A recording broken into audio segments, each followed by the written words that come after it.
What does he have to do with this? Let anything, you know what I'm talking about. Let anything. Nah, I don't have to say it right now. Don't worry about it. I don't gotta say it up here. Let anything happen. And I'ma show you and him. Bet. In shape, 145. Yeah. In shape.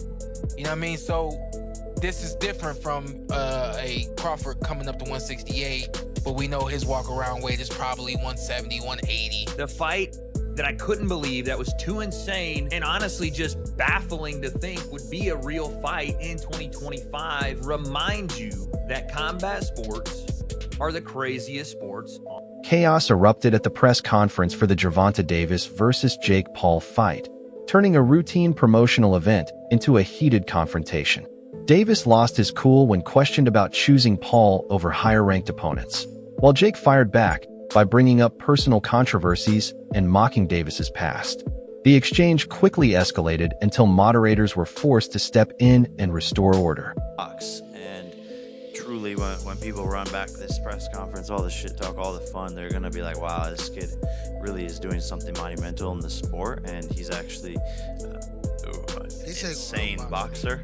And I'm gonna show that this guy who's been doing it his whole life has been doing it wrong his whole life. What'd you say, Tank? He said he gonna outbox me. Whoop-de-doo. The one thing, when you have a fight of this magnitude, especially with Jake, because his appeal has been global. For you, Tank, do you think this is one of those fights where now all of a sudden you can show your boxing skills on a global scale to maybe people who weren't interested in boxing? All of a sudden they say, well, who is this guy? Yeah, it's actually like, you know, now that I'm looking at it now, it's just like, I don't know. From the start, the exchange was anything but friendly. Standing at 6 feet 1 inch, Jake Paul towered over the 5 feet 5 inches GervontaDavis, a striking image that fueled talk about their size difference. Paul turned that disparity into part of his promotion, boasting that his reach and power would keep Davis at a distance. But Davis, a lightweight champion used to facing bigger men, brushed it off and promised that his trademark speed and precision would make size meaningless once the fight began.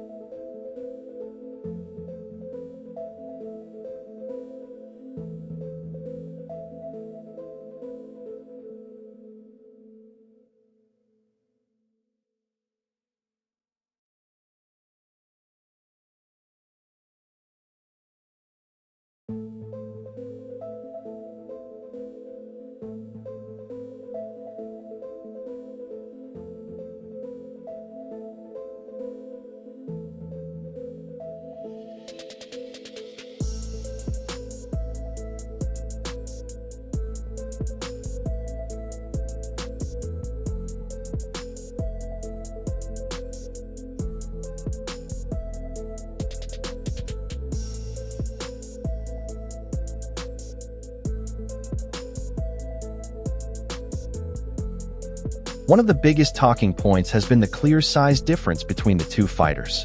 Many observers and media voices have criticized the matchup, calling it unfair or even a spectacle before it begins.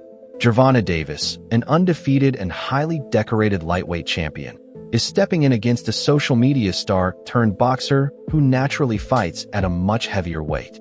The fight is classified as an exhibition rather than a professional title bout, which has only fueled further debate about its legitimacy. The fight, but yeah, that was that. This time, Jake Paul is to take on Tank Davis. Tank Davis, he was recently in the news for being arrested for a domestic violence incident involving one of his kids' mother. He was alleged to have slapped her about the place. The charges were later dropped, to be fair to him.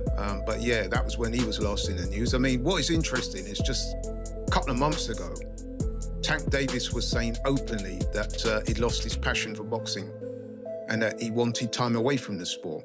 There was speculation that he might even retire as he was experiencing extreme mental fatigue from boxing, depression, and there were mental health concerns over him.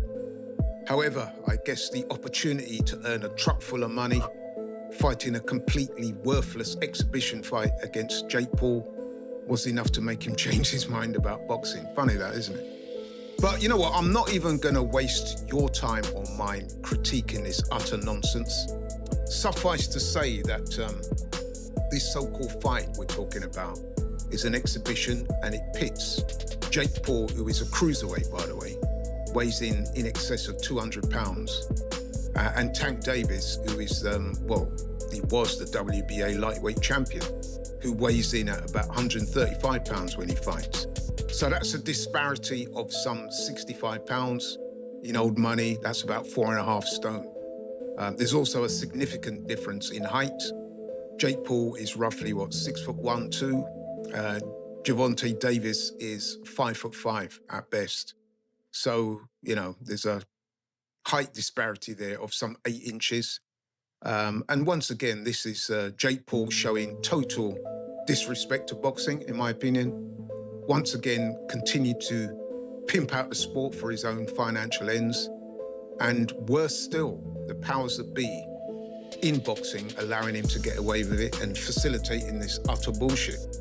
And meanwhile, what's even worse about this is that meanwhile, the WBA lightweight title that Tank Davis should be defending against Lamont Roach in a rematch. It's no secret that Jake Paul thrives on drama and spectacle, and the press conference was clearly designed to create viral moments. From clown jokes and shoving matches to jabs about legal issues, every exchange added to the chaos, making it feel more like a reality show confrontation than a serious boxing event. Reports later described the scene as all noise and no depth, heavy on spectacle, light on substance.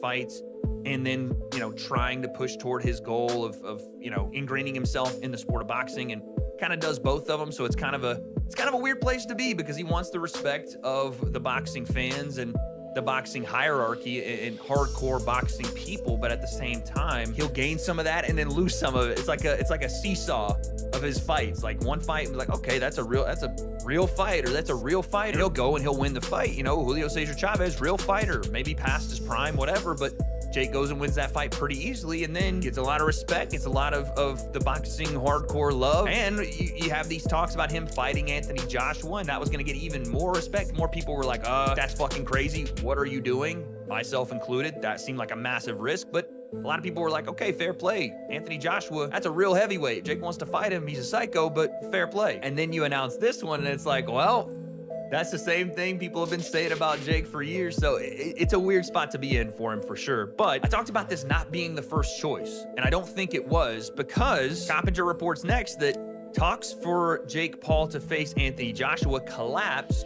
over network issues. Now, we had all heard the talks, and they were pretty public, from Eddie Hearn, from Jake. Nakisa Badarian, Jake's manager, was over in the UK on, I think, Sky Sports, talking about the fight and saying how it was a real...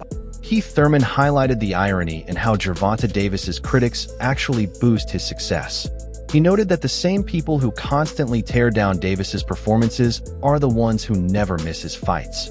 They claim his skills are overrated, yet they always tune in when he steps into the ring.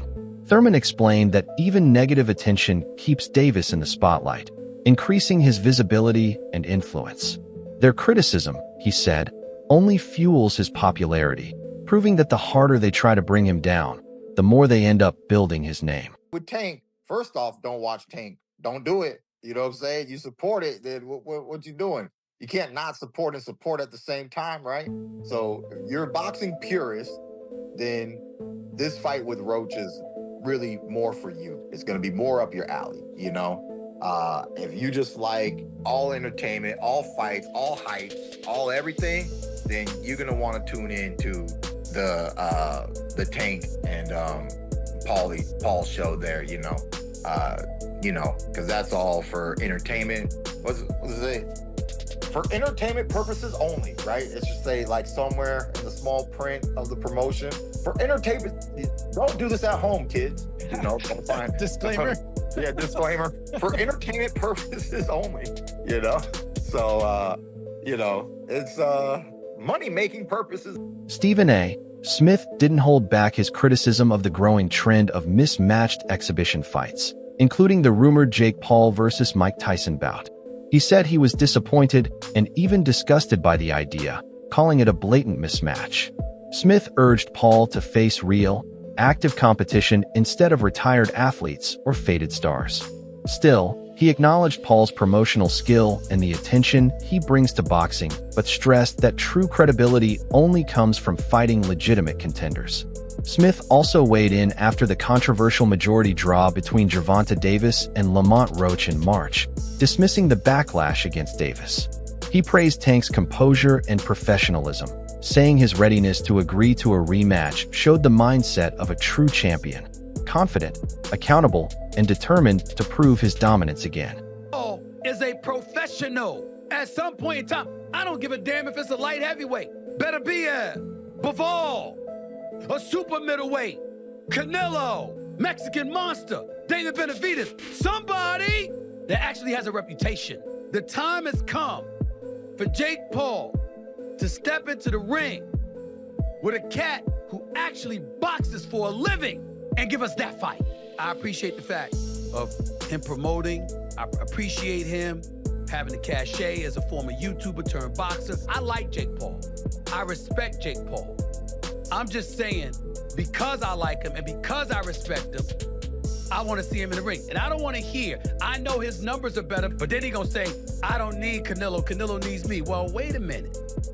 It ain't just... Stephen A. Smith went as far as ranking GervontaDavis among the top 3 fighters in the world, praising his power, skill, and knockout ability. He pointed out that Davis is a proven world champion and elite boxer, while Jake Paul is still a newcomer from the entertainment world. Smith argued that for a fighter of Davis's caliber to face someone with Paul's limited experience risks damaging his reputation. In his view, the matchup is far beneath Tank's level, which is why he bluntly stated that Davis should be ashamed of taking it. Nah, it's in blood-infested waters, Molly. Raleigh Romero views the Jake Paul versus GervontaDavis fight on Netflix as a massive attraction, particularly for younger American audiences. He argues that while Canelo Alvarez versus Terence Crawford will resonate more deeply with Mexican and Latin American fans, the Paul Davis exhibition will likely draw a larger crowd in the U.S., especially among viewers under 20. Romero believes both events ultimately help expand boxing's reach, which benefits the sport overall.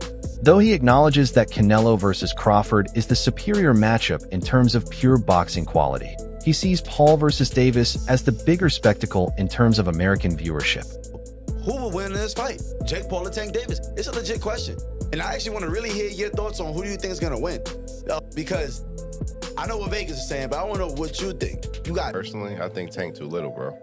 Yo, I think Tank's too little. I'm so glad you have a brain on your fucking shoulder. I think Tank's too little. I said, bro. I think Tank's too little. That's what I'm saying. That weight class is for a reason. Davis that weight class is for a reason. 5'5", 135 pounds. Jake Paul is 6 feet, 205 That's what I'm saying. He's too 6'1", 205. Everybody's like, yeah, bro, but Tank it only takes one good punch. Yes, it takes one good punch when you're about the same size. There's a 60, 70-pound difference in weight in these people. I don't think nobody puts the physics in mind. Jake Paul gets punched in the face by dudes 200 pounds with all their might on a weekly basis. A 135-pound puncher, bro. If y'all remember the Mayweather versus Conor McGregor fight, Conor walks around like 180 on the regular. He's like 5'9", 180. Mayweather's like 5'7", 145. That 30-pound, 20, 30-pound difference, bro, if you remember that fight, Mayweather was putting mittens on Conor. Guess what happened to Conor? He didn't hit the ground once. No. He lasted all 12 rounds getting hit with flurries. I'm talking about Mayweather was having his time. He's being cocky with it, hitting him with all kind of combos. And we're watching the last 3 rounds of that shit like, yo, knock him out. And you know what?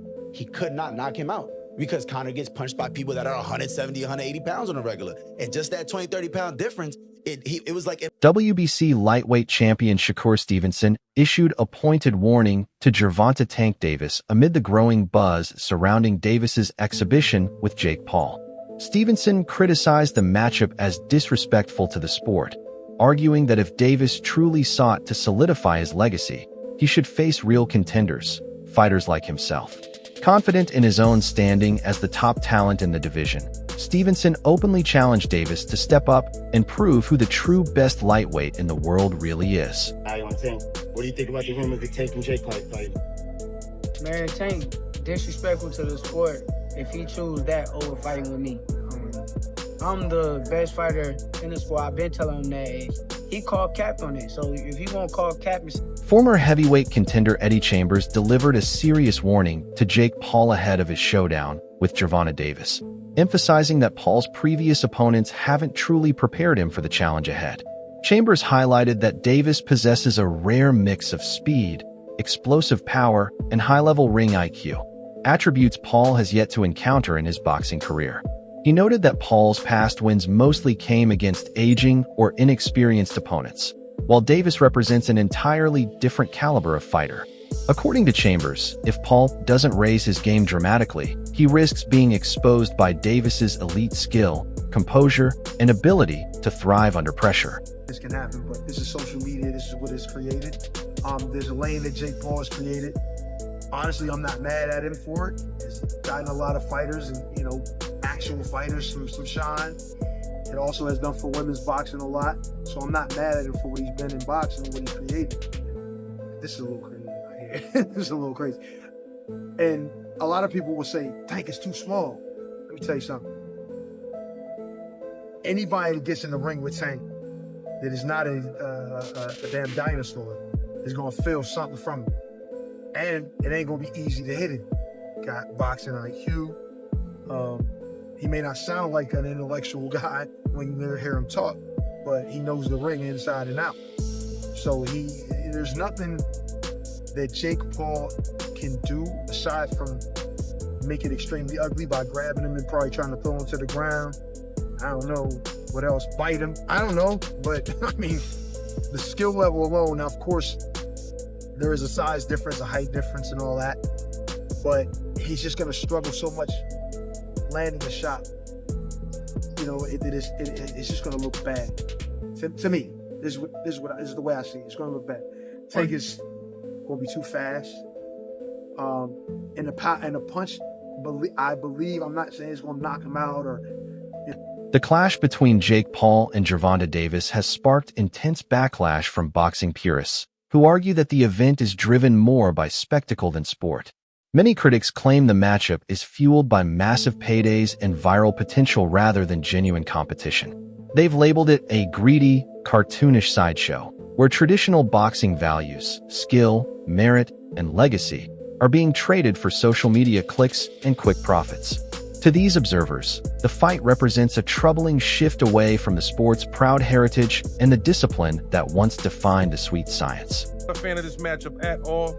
You got GervontaDavis, who's been eating county jail spreads for the last month and a half, and he didn't look good in his last fight against Roach, where he had a draw, but most people felt like he got his ass tapped, so he needs the money. Then you got Jake Paul, who gets to beat on a nigga a whole foot shorter than him and 100 pounds lighter than him. And I think this is just nasty work. This screams money grab. And then you know what? The fans lose in the end on this one. Netflix wins, Jake Paul wins, and Tank wins. We lose. Promoter Eddie Hearn has delivered one of the sharpest critiques of the Jake Paul versus GervontaDavis spectacle, arguing that it blurs the line between genuine sport and pure entertainment. Hearn warned that when boxing becomes more about theatrics than competition, the sport risks losing its identity. He views this matchup not as a legitimate contest, but as a business-driven production crafted for clicks, pay-per-view buys, and viral headlines rather than athletic achievement. According to Hearn, allowing such events to be normalized threatens boxing's credibility, as fans start to crave drama over discipline and promotion over performance. The Paul-Davis matchup has, as a result, become a lightning rod for criticism. Many have derided the fight as a glaring mismatch. Paul, who usually fights around 200 pounds, facing Davis, a natural 135-pounder. The weight gap has sparked accusations of weight bullying and claims that the event undermines the sport's integrity, with some comparing it to professional wrestling rather than real boxing. Still, a counter-narrative has emerged. Supporters argue that Davis is simply maximizing his earning potential and acknowledging the realities of modern boxing, that star power and business sense can matter as much as belts. To them, Tank isn't abandoning the sport's spirit, he's mastering its evolution. Paul, shouldn't he? No, he shouldn't. You don't think... Sorry, so... I thought we were all unanimous here. Do you think Jake Paul beats GervontaDavis? 70 pounds is 70 pounds. GervontaDavis is very small. 5'5". He's tiny, bro. That's what I'm saying. Jake Paul's He's a little 6'1". man. If Jake Paul's tucking up, move on. and absorbing punishment. I'm walking forward. Team. Do you think this matchup between Davis and Paul adds real value to boxing, bringing new fans and attention to the sport? Or does it signal a deeper decline where entertainment overshadows competition? Drop your thoughts in the comments below.